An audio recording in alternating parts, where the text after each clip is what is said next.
विदर्भामध्ये, मराठवाड्यामध्ये, महाराष्ट्रामध्ये मोठ्या प्रमाणावर काँग्रेसचे रोज पक्षप्रवेश मंगळवारी भाजप कार्यालयात सुरूच आहेत. काँग्रेसचा खालचा कार्यकर्ता फार अस्वस्थ आहे, बुथवरचा. केंद्रीय नेतृत्वामध्ये ना विकासाचे विजन आहे, या देशाला पुढे नेण्याकरता काही भूमिका आहेत, डेव्हलपमेंटच्या काही भूमिका नाही. केवळ नरेटिव्हवर काम करून कधी पक्ष वाढत नाही.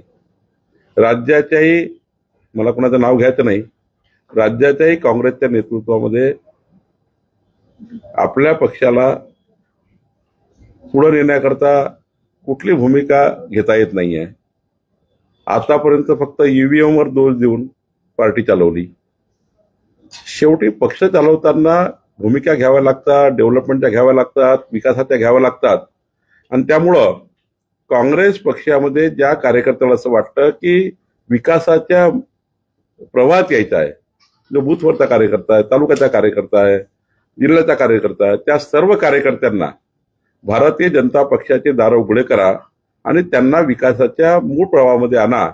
ते सुद्धा कार्यकर्त्यांनी खूप दिवस काँग्रेसमध्ये काम केलं आहे. आज त्यांना जर आपण सोबत घेतलं तर निश्चितपणे प्रत्येक पक्षामध्ये चांगली माणसं असतात, जे विकासाला प्राधान्य देणारी असतात. त्या लोकांना भारतीय जनता पार्टीमध्ये पक्षप्रवेश द्या.